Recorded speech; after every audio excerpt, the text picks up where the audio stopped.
नमस्कार दोस्तों, RBS competitive group में आप लोगों का बहुत बहुत स्वागत है। और दोस्तों आज हम पढ़ने वाले हैं ज्योग्राफी का नेक्स्ट पार्ट, यानी कि ज्योग्राफी के जो पिछली सीरीज थी उसी सीरीज को हम आगे पढ़ाते हुए आज ज्योग्राफी का नेक्स्ट मैटर लेके आए हैं, जिसमें हम पढ़ने वाले हैं ज्वालामुखी के बारे में। दोस्तों ज्वालामुखी एक स्पेशल मैटर होता है, काफी सारी परीक्षाओं में यहाँ से क्वेश्चन पूछा जाता है। तो दोस्तों स्टार्ट करते हैं ज्वालामुखी। सबसे पहले ज्वालामुखी की परिभाषा हम देखते हैं कि ज्वालामुखी क्या होता है। जैसे मान लीजिए दोस्तों ये पृथ्वी की एक सतह है। क्या है? पृथ्वी की एक सतह। अब आपने पहले कभी पढ़ा होगा कि पृथ्वी पर क्या होता है, पृथ्वी 7 प्लेटों से मिलकर बनी है। जब इसमें क्या होता है, कभी कभी हलचल होती है, क्योंकि पृथ्वी गति करती है। प्लेट विवर्तनिकी सिद्धांत आप लोगों ने पढ़ा होगा। तो पृथ्वी क्या होती है, जब कभी कंपन करती है तो इसमें कोई प्राकृतिक क्षेत्र या दरार के माध्यम से क्या होता है, कभी कभी कोई प्राकृतिक क्षेत्र या दरार बन जाता है, जिसके माध्यम से, जैसे मान लीजिए ये पृथ्वी है, इस पृथ्वी पर कोई प्राकृतिक क्षेत्र या दरार बन गया। मान लीजिए इस तरीके से कोई एक दरार बन गया या कोई प्राकृतिक क्षेत्र बन गया पृथ्वी के बाहर किसी सतह पर, इस तरीके का मान लीजिए। तो क्या होता है दोस्तों, इसमें से पृथ्वी के अंदर से कुछ पदार्थ निकलते हैं। इस तरीके से पृथ्वी के अंदर से कुछ पदार्थ निकलेंगे, जिसमें क्या होता है, लावा होता है, लावा मैग्मा होता है। इसके बाद धूल कण होते हैं, धूल या धूल कण होते हैं, या फिर राख होती है, या फिर जलवाष्प होती है, जलवाष्प, या फिर अन्य गैसें होती हैं। या सीधी सी बात परिभाषा यहाँ पर बनती है, पृथ्वी पर किसी प्राकृतिक क्षेत्र या दरार के माध्यम से लावा, मैग्मा, धूलकण, राख, जलवाष्प तथा गैसें जब पृथ्वी के अंदर से बाहर निकलती है तो इसी कंडीशंस को ज्वालामुखी कहा जाता है। क्या कहते हैं? ज्वालामुखी कहते हैं। अब इस कंडीशन में दोस्तों जो ज्वालामुखी के माध्यम से जो भी पदार्थ बाहर निकलते हैं उनमें सबसे अधिक प्रतिशत होता है किसका? जलवाष्प का। ये क्वेश्चन भी काफी इंपॉर्टेंट यहाँ से बन जाता है कि भाई ज्वालामुखी जो निकलता है इसमें सबसे अधिक मात्रा में क्या निकलता है, तो जलवाष्प निकलता है। लगभग 60 से 90% इसकी मात्रा होती है। लगभग 60 से 90% जो होता है जलवाष्प इसमें होता है। इसके बाद अन्य सारी गैसें, कार्बन डाइऑक्साइड वगैरह या अन्य गैसें भी इसके अंतर्गत होती है। विशेष रूप से क्या निकलता है, लावा, मैग्मा, धूलकण, राख, जलवाष्प तथा गैसें, ये सारी चीजें होती हैं। दोस्तों ये जो ज्वालामुखी होता है, ज्वालामुखी का जो मुंह होता है, ज्वालामुखी का जो मुंह होता है ये किस प्रकार का होता है, ये कप के आकार का होता है। किस आकार का होता है? कप के आकार का होता है। और दोस्तों इसे क्या कहा जाता है, तो दोस्तों इसे कहते हैं क्रेटर। क्या कहेंगे इसको? क्रेटर इसको कहा जाता है। सीधा सा एक क्वेश्चन बनता है, ज्वालामुखी का जो मुंह होता है इसको क्या कहा जाता है, तो ज्वालामुखी के मुंह को क्या कहा जाता है? क्रेटर कहा जाता है। दूसरी इंपॉर्टेंट बात बनती है दोस्तों, ये जो लावा वगैरह होता है, मैग्मा, लावा वगैरह जब होता है, जैसे आपने पढ़ा होगा कि काली मिट्टी का निर्माण जो होता है वो लावा, मैग्मा वगैरह जब ठंडे होते हैं या बेसाल्ट चट्टाने के घिसने पिटने से काली मिट्टी का निर्माण होता है। तो दोस्तों जो आग्नेय चट्टान वगैरह होती हैं, चट्टानों के बारे में जब हम पढ़ेंगे तो उसमें ये सारी चीजें हम क्लियर करेंगे। जो चट्टानें वगैरह होती हैं वो लावा, मैग्मा के जमने से ही बनती हैं। आग्नेय चट्टानें जैसे होती हैं, तो बेसाल्ट चट्टानें जो होती हैं ये घिसती पिटती हैं, तब काली मिट्टी का निर्माण होता है। तो लावा, मैग्मा वगैरह जो होते हैं दोस्तों, ये धीरे धीरे पृथ्वी पर जब ठंडे होते हैं या छोटे छोटे टुकड़ों के रूप में बदल जाते हैं तो इनको कहा जाता है सिंडर। क्या कहा जाता है? सिंडर। ये स्पेशल शब्द हैं जो ज्वालामुखी को लेके टारगेट करते हैं या फोकस करते हैं। तो क्रेटर क्या होता है, ज्वालामुखी का जो कप के आकार का मुंह होता है उसे क्रेटर कहा जाता है। और सिंडर क्या होता है, ज्वालामुखी में जो लावा, मैग्मा निकलता है जब वो धीरे धीरे ठंडा होता है तो उस ठंडे लावा, मैग्मा को क्या कहा जाता है? सिंडर कहा जाता है। और ज्वालामुखी क्या होता है, जब किसी प्राकृतिक छिद्र के माध्यम से पृथ्वी पर किसी प्राकृतिक छिद्र के माध्यम से लावा, मैग्मा, गैस, धूलकण, राख या अन्य जलवाष्प वगैरह जो होते हैं, जब वो किसी प्राकृतिक छिद्र के माध्यम से पृथ्वी की सतह पर फैल जाते हैं तो ऐसी कंडीशन को हम क्या कहते हैं? ज्वालामुखी कहते हैं। तो दोस्तों बड़ी आसान सी बात होती है, ये सारी चीजें ज्वालामुखी की परिभाषा होती है। इसके बाद दोस्तों हम देखते हैं कि ज्वालामुखी जो होते हैं वो 3 प्रकार के होते हैं। कितने प्रकार के होते हैं ज्वालामुखी? 3 प्रकार के। यहाँ मैंने आपका ये लिखा हुआ है, 3 प्रकार के ज्वालामुखी हैं। सक्रिय ज्वालामुखी है, इसके बाद प्रसुप्त ज्वालामुखी है, और इसके बाद कौन सा है? शांत ज्वालामुखी है। 3 प्रकार के ज्वालामुखी होते हैं, सक्रिय ज्वालामुखी, प्रसुप्त ज्वालामुखी और शांत ज्वालामुखी। और तीनों के तीनों जो ज्वालामुखी होते हैं दोस्तों, ये ये तीनों के तीनों जो ज्वालामुखी होते हैं ये इनके नाम को बिलोंग्स करते हैं, इनकी परिभाषाएं जो होती हैं ये क्लियर की जाती हैं। अब दोस्तों क्या होता है सक्रिय ज्वालामुखी, अगर हम देखते हैं कि सक्रिय ज्वालामुखी क्या होता है, तो दोस्तों ऐसे ज्वालामुखियों को सक्रिय ज्वालामुखी कहा जाता है जिनमें निरंतर उद्गार होता रहता है, यानी कि पृथ्वी के छिद्र के माध्यम से लगातार इतनी सारी चीजें जो मैंने आपको बताई ये निकलती रहती हैं। इसको हम क्या कहते हैं, सक्रिय ज्वालामुखी कहते हैं। क्या कहते हैं, सक्रिय ज्वालामुखी। और दोस्तों इस समय लगभग सक्रिय ज्वालामुखियों की संख्या है लगभग कितनी, 500, यानी कि वर्तमान में पूरे विश्व में अगर देखा जाए तो सक्रिय ज्वालामुखियों की संख्या कितनी है, 500। जिनमें से कुछ प्रसिद्ध ज्वालामुखी हैं जिनके बारे में परीक्षाओं में पूछा जाता है, तो यहाँ पे मैंने नोट किया हुआ है। देखिए ये है कोलिमा ज्वालामुखी। कौन सा है, कोलिमा ज्वालामुखी। कहाँ पर है, तो दोस्तों ये मेक्सिको देश में है। किस देश में है, मेक्सिको देश में, उत्तर अमेरिका महाद्वीप में कोलिमा ज्वालामुखी। दोस्तों इसमें अभी तक सर्वाधिक बार, यानी लगभग इसमें 40 बार से अधिक, यानी लगभग 40 के लगभग इस बार इसमें उद्गार हो चुका है। किसमें, कोलिमा ज्वालामुखी में। कहाँ पर है, मेक्सिको में, और इसमें उद्गार लगभग कितनी बार हुआ है, 40 बार। इसके बाद दोस्तों नेक्स्ट ज्वालामुखी है सक्रिय एटना, और एटना कहां पर है दोस्तों, ये इटली में है। कहां पर है, ये इटली में है। इसके बाद दोस्तों मोस्ट इंपोर्टेंट ज्वालामुखी स्ट्रोम्बोली। स्ट्रोम्बोली भी कहां पर है, इटली में है। अब इसकी दोस्तों विशेषता है, स्ट्रोम्बोली जो ज्वालामुखी है वो कहां पर है, इटली में है। स्ट्रोम्बोली, इसकी ये विशेष बात है, ये इटली में भूमध्य सागर, भूमध्य सागर का नाम आप लोगों ने सुना होगा। भूमध्य सागर में ये एक लिपारी द्वीप पर स्थित है। किस द्वीप पर है, लिपारी द्वीप पर। भूमध्य सागर में कहां पर है, ये लिपारी द्वीप में है। और दोस्तों इसमें निरंतर उद्गार होता रहता है, इसलिए यहां से एक मोस्ट इंपोर्टेंट क्वेश्चन बनता है, भूमध्य सागर का प्रकाश स्तंभ किसको कहा जाता है, क्योंकि यहाँ पर लगातार इसमें लावा मैग्मा निकलता रहता है। तो भूमध्य सागर का जो होता है प्रकाश स्तंभ किसको कहा जाता है, तो स्ट्रोम्बोली को कहा जाता है। Most important question.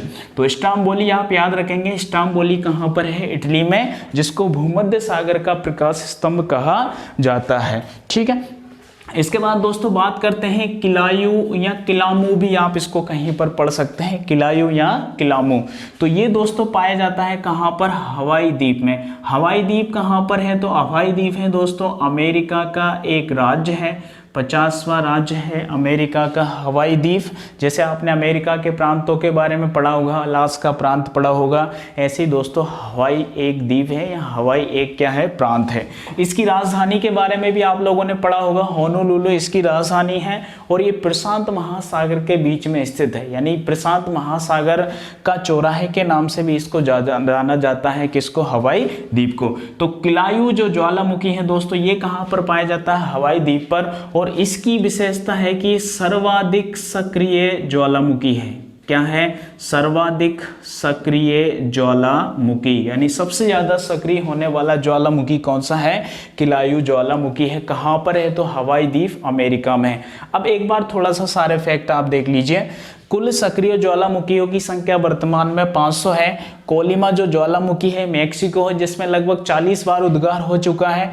Etna Italy में है। स्ट्रोम्बोली मोस्ट इंपोर्टेंट है, इसको भूमध्य सागर का प्रकाश स्तंभ कहा जाता है। और इसके बाद किलायु ये हवाई द्वीप पर है, और ये सर्वाधिक सक्रिय ज्वालामुखी है। क्या है, सर्वाधिक सक्रिय ज्वालामुखी है। इसके बाद दोस्तों बात करते हैं प्रसुप्त ज्वालामुखी की। तो प्रसुप्त ज्वालामुखी वह होते हैं, प्रसुप्त ज्वालामुखी वह होते हैं जिनमें निकट अतीत में अभी तक कोई उद्गार नहीं हुआ है, लेकिन भविष्य में कोई उद्गार इनमें हो सकता है, यानी कि भविष्य में ये जो होते हैं ये फट सकते हैं। ऐसे ज्वालामुखी को प्रसुप्त ज्वालामुखी कहा जाता है। इसमें कुछ फेमस है दोस्तों, विसुवियस, ये भूमध्य सागर में पाया जाता है। जो स्ट्रोम्बोली होता है उसी कंडीशन में विसुवियस होता है। इसके बाद क्राकाटोबा होता है। तो क्राकाटोबा जो होता है दोस्तों सुंडा जलडमरू मध्य में होता है। इसके बाद फ्यूजियामा होता है, तो ये जापान देश में पाया जाता है। इसके बाद मेयन होता है, तो मेयन किस देश में पाया जाता है, फिलीपींस में पाया जाता है। तो ये है दोस्तों कुछ प्रसुप्त ज्वालामुखी। इसके बाद लास्ट कंडीशन बनती है शांत ज्वालामुखी की, यानी शांत ज्वालामुखी यानी कि ऐसे ज्वालामुखी जिनमें अभी तक कोई भी उद्गार नहीं हुआ है और भविष्य में भी कोई उद्गार इसमें नहीं होगा या भविष्य में भी कोई विस्फोट नहीं होगा। ऐसे ज्वालामुखी को कहा जाता है शांत ज्वालामुखी, जिसमें है दोस्तों कोहे सुल्तान ज्वालामुखी है और देमवंद ज्वालामुखी है। ये ईरान देश में है। कहाँ पर है? ईरान देश में है। क्या नाम है? कोहेमंद और देवमंद। इसके बाद दोस्तों पोपा है, तो पोपा है दोस्तों म्यांमार में। इसके बाद किलीमंजरो है, ये अफ्रीका महाद्वीप में है। इसके बाद दोस्तों है चिमराजो, तो ये है साउथ अमेरिका यानी कि दक्षिण अमेरिका जो महाद्वीप है, दक्षिण अमेरिका महाद्वीप जो है इसमें ये शांत ज्वालामुखी चिमराजो पाया जाता है। तो दोस्तों ये है स्पेशल कुछ ज्वालामुखी। अब इनसे संबंधित अन्य सारे तथ्य भी बनते हैं जो परीक्षाओं के लिए इंपॉर्टेंट होते हैं। तो आपसे दोस्तों एक क्वेश्चन पूछा जाता है कि सर्वाधिक सक्रिय ज्वालामुखी किन महाद्वीपों में पाए जाते हैं? सर्वाधिक सक्रिय ज्वालामुखी, तो सर्वाधिक सक्रिय ज्वालामुखी दोस्तों पाए जाते हैं एशिया और अमेरिका महाद्वीप में। किसमें? एशिया और अमेरिका महाद्वीप में सर्वाधिक सक्रिय ज्वालामुखी पाए जाते हैं। ठीक है, अमेरिका यानी कि उत्तर अमेरिका, दक्षिण अमेरिका दोनों महाद्वीपों को आप ले सकते हैं। सर्वाधिक सक्रिय ज्वालामुखी यहाँ पाए जाते हैं। सर्वाधिक सक्रिय ज्वालामुखी, और दोस्तों पता है आपको अमेरिका और एशिया दोनों महाद्वीपों के बीच में एक महासागर पड़ता है जिसको हम प्रशांत महासागर कहते हैं। क्या कहते हैं? प्रशांत महासागर। और प्रशांत महासागर का दोस्तों एक मोस्ट इंपोर्टेंट क्वेश्चन यहाँ पर बनता है। हमने पढ़ा है कि प्रशांत महासागर के चारों तरफ सक्रिय ज्वालामुखी पाए जाते हैं जिनमें निरंतर आग लगती रहती है। इसी कारण प्रशांत महासागर को अग्निवलय के नाम से भी जाना जाता है, क्योंकि इसकी जो सीमा होती है वहां निरंतर आग लगी रहती है। तो प्रशांत महासागर को अग्निवलय यानी ज्वालामुखियों के द्वारा जलने के कारण इसको अग्निवलय भी कहा जाता है।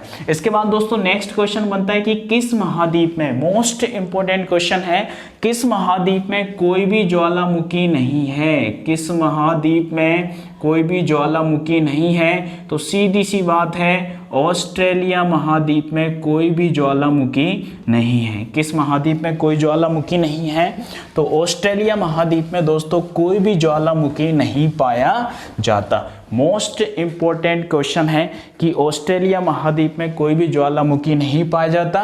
सर्वाधिक सक्रिय ज्वालामुखी पाए जाते हैं एशिया और अमेरिका महाद्वीप में। इसके बाद दोस्तों एक क्वेश्चन बनता है कि सबसे ऊंचा ज्वालामुखी पर्वत कौन सा है? सबसे ऊंचा ज्वालामुखी पर्वत कौन सा है? तो दोस्तों सबसे ऊंचा ज्वालामुखी पर्वत है कोटापेक्सी। क्या है? कोटापेक्सी सबसे ऊंचा ज्वालामुखी पर्वत है।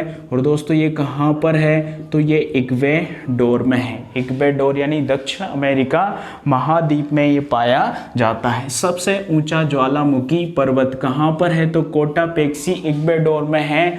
ये दक्षिण अमेरिका महाद्वीप में पाया जाता है और कई बार ये क्वेश्चन परीक्षाओं में पूछा है। इसके बाद दोस्तों नेक्स्ट क्वेश्चन बनता है सबसे ऊंचा सक्रिय ज्वालामुखी। सबसे ऊंचा सक्रिय ज्वालामुखी कौन सा है? सबसे ऊंचा सक्रिय ज्वालामुखी कौन सा है? तो यह है दोस्तों ओजस डेल सलाडो। कौन सा है? ओजस डेल सलाडो। यह है दोस्तों सबसे ऊंचा ज्वालामुखी पर्वत। कौन सा है? सबसे ऊंचा ज्वालामुखी पर्वत कौन सा है? कोटापेक्सी इक्वेडोर है।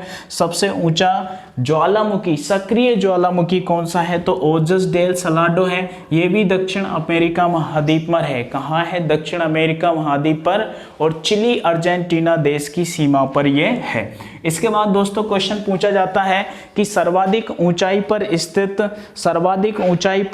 शांत ज्वालामुखी कौन सा है? सर्वाधिक ऊंचाई पर स्थित शांत ज्वालामुखी कौन सा है? तो दोस्तों नाम भी उसका शांत ही है, यानी कि नाम में ही क्या छुपा हुआ है? शांत छुपा हुआ है, यानी एकांत छुपा हुआ है। क्या नाम है?